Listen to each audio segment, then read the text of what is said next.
მარიკა და მე 3 წლის წინ დავმეგობრდით. დაახლოებით 2 კვირაში ბავშვს ელოდება, თუმცა ამ გადაწყვეტილების მიღებამდე ზუსტად 9 წელი ისმენდა მოწოდებებს, როა მეორე ბავშვი გააჩინო.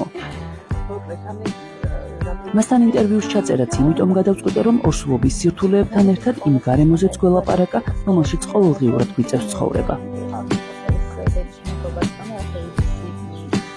უკვე მეორე ხდები დედა. ანუ ეს დედობა უჩვეულო მდგომარეობა შენთვის არ არის. პირველი შვილი ნინი არის 10 წლის. თუ გქონდა ამ ხნის განმავლობაში ამ 10 წლის მანძილზე მიდიშვილი გააჩინე ასეთი მოწოდებები და თუ ელოდები მომავალში აბა რა გეგონას.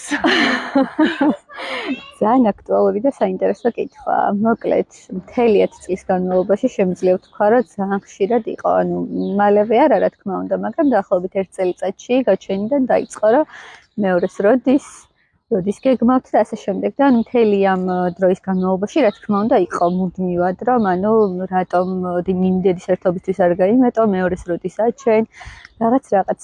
ნუ აბა რა გეგონამდე, სიმართლე გითხრა, აწივნახავ ალბათ რა იქნება.